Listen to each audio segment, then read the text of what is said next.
Athlema, Industry 5 Team B, presented by Pablo Cano, Taylor Collins, and Felicia Torres. Strategic vision. Athlema, which is Greek for sport, strives to offer customers exceptional athletic shoes and has a vision to expand operations beyond the North America and Asia Pacific regions to the Europe-Africa regions so that more customers can experience the comfort and quality that our athletic shoes have to offer. We believe that paying great wages to our hardworking and exceptional employees helps to produce a better consumer product, and we will continue to do so to improve the quality of our shoes the best we can. In addition to our strategic vision, Athlema executives place a high value on customer and employee satisfaction. As a company, we make it a point to pay above average competitive wages to our employees and our supervisory staff.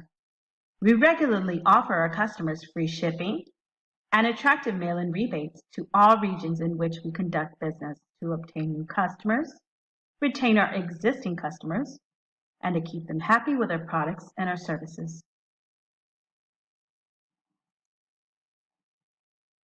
North American Strategic Group Map, Year 11 Wholesale Segment. Our initial fiscal year 11 strategy was to fill out the competition and maintain the status quo. The following year is when Athlema implemented a high-quality strategy. We utilized low-cost operations to leverage our high-quality standards in the Asia-Pacific regions. It was clear that North America was going to be our money market, so it was decided that the company produced lower-quality shoes and would spend more on advertising, which amounted to about $15 million, with a healthy investment in celebrity endorsements in year 12. Our year 11 athletic shoe model offering stood at 250. Athlema's year 11 market share was at a healthy 9.2%, which was tied with Team H Horizons. Global supply was at 16% greater than the projected rate, and the expected global demand was about 115.3 million for year 11 going into year 12. The potential global supply stood at roughly 133.8 million. North American Strategic Group Map, Year 17 Wholesale Segment. The number of models offered for Year 17 stood at 500, with a competitive quality offered to maintain effective competition against rival companies. Athlema spent $28 million on brand advertising in Year 17 and had a deficit of negative $132,000 due to stockouts. The industry at the time was oversaturated, so the company did not raise the retail price by much that year. In Year 16, global supply stood at 36.6%. Expected global demand was 172.25 million, whereas the global supply was 235.31 million. The global supply at the end of Year 17 showed an excess of 41.5%. For Year 16, we came in second place in the market share at 12.6%, with the leading Team H obtaining a 14.4% market share. Athlema had a small deficit of 5,000 pairs in Year 17. Celebrity appeal for Year 16 was 295, and for Year 17, 215. Competitive strategy. Athlema adopted a best cost provider strategy due to the company using a combination of a low-cost strategy and a differentiation strategy. Athlema's retail prices in North America, Europe, Africa, and Asia Pacific regions remained at mid to lower price points to remain competitive in the market. The company provided customers more value for their money by satisfying buyers' expectations on key athletic shoe quality, features, performance, and service attributes while beating price expectations. Now my teammate, Taylor Collins, will take it from here. Go ahead, Taylor. Thank you for the introduction, Felicia. Our bottom line goal was to capture market share and increase Athlima's revenues.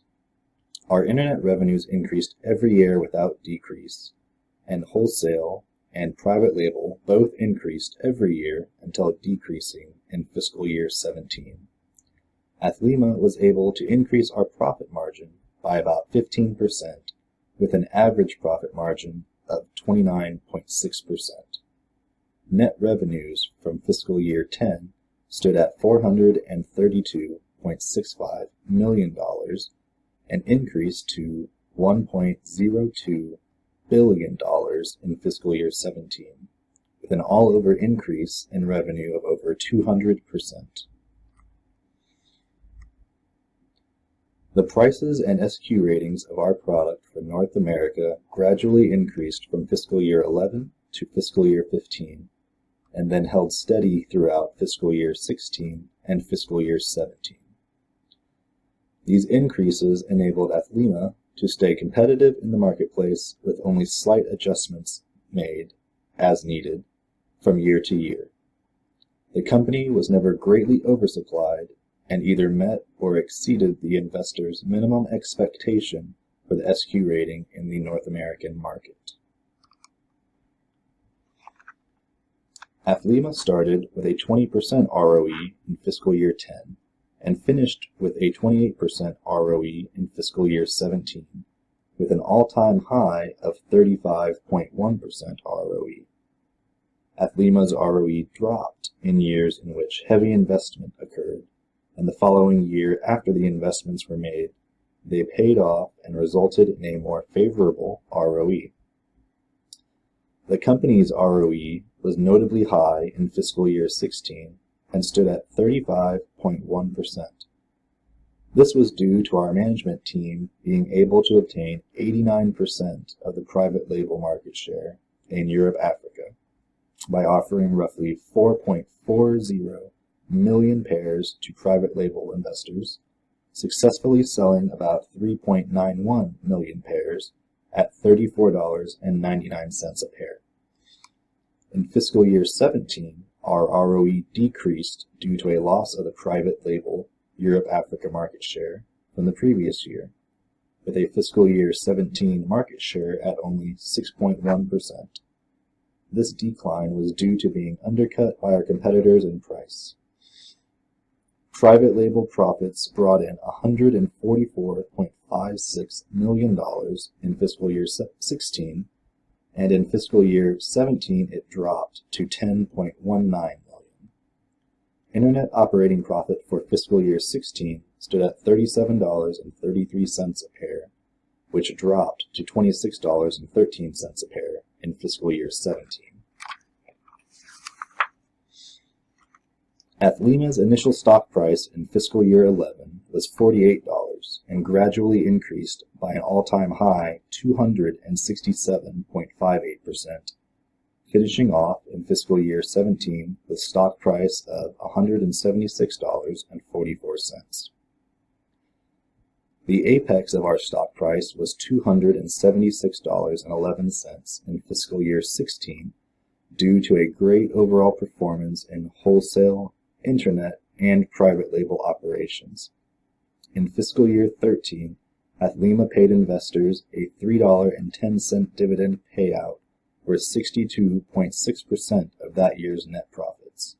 And in fiscal year 16, the company paid investors a $3.50 dividend, worth 30.5% of that year's total of net profits, contributing to the rise in the year-end stock price. From fiscal year 16 to fiscal year 17, our company's stock price decreased by 36.1%. Fiscal year 13 had records of product staying in inventory for 45 days, which indicates a healthy and steady sale of merchandise. And in fiscal year 16, our days in inventory doubled, which reflected our decrease in sales. At this point, I'd like to hand over the next portion of our presentation to Paul Cano. Thank you, Taylor. I appreciate that. Moving on into the presentation, we go into the 3-year strategic planning exercise. What we did here as a team, we built a forecast model to project year 15, 16, and 17.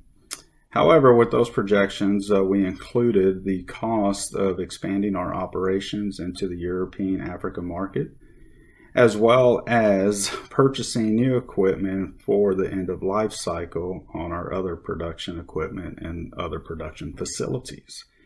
So with that, in year 15, unfortunately, we did not meet expectations in earnings per share, return on equity, or image rating. However, we did meet or exceed expectations with our credit rating and stock prices. These were solely due to the increase of cost of expanding operations. However, in year 16, we show to be on track by exceeding our expectations with an earnings per share of 11.48, return on equity of 35.1, credit rating of A+, and our stock price increased to 276.11. Our image rating did decrease a little bit as cost of operations increased as well. Year 17, we see our earnings per share exceed expectations. However, we did not meet expectations in return on equity, credit rating, image rating. However, our stock price expectations did exceed. When we look at the competitor analysis, Team H was solely pretty much the industry leader throughout the entire game. When we look at their strategy, they appeared to have implemented a low-cost strategy. When we look at their internet segment retail prices, they were $11.86 below our prices and $6.14 below industry prices. From a wholesale standpoint, their retail prices were $8.60 below our prices and $3.42 below the industry prices. As a result, they were able to capture a pretty good market share and lead in several areas throughout the game. Overall, their GTD score was 1110. They showed to have an operating profit of $82 million at the beginning of the game. However, throughout the game in year 17, they actually ended with $330 million by quickly expanding their operations early on into the game. As a result, they're able to maintain a 51% GP throughout the game and an operating profit of 25%. Team Horizon also held $40 million in net profit over our company and $400 million in total revenues. So by implementing a low-cost strategy and taking advantage of first movers into the European market, they're able to capitalize and maintain that industry leader position. Here in the next slide just shows a detailed look at the revenues and income statement data as well as financial statistics. This is just an overview of what I just discussed.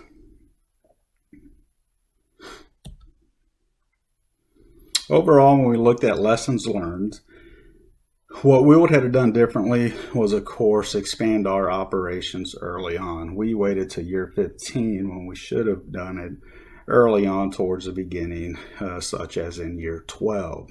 As a result, with that, by expanding operations early on, that would have allowed us to get a larger loan early on to invest into production improvements, such as new equipment, expand capacity, purchase of robotics, and build production facilities in Europe and Africa to lower our export costs, improve our branding image, and by investing in other countries. This would have allowed for larger production capacity to meet market demand and capture more market share in wholesale, internet, and private labels. So when we look at everything all in, the recommendations we put out to other managers, other teams moving forward is finding that balance between customers, the company, and employees to be able to foster good working conditions and a safe, enjoyable environment and ensure employee wages and benefits are equitable, that employees are well trained to perform efficient work. Finding that balance between customer, company, and employees, every decision must ask these questions. Is it good for the customer? Is it good for the company? Is it good for the employee? Focusing too much on one may impact others adversely. So at the end of the day, when we look at everything all in, it's finding that proper balance between customers, the company, and employees. So overall, we enjoyed this game. If there's any questions on the presentations, feel free to reach out to myself, Taylor Collins, or Felicia. Thank you very much, and we appreciate you.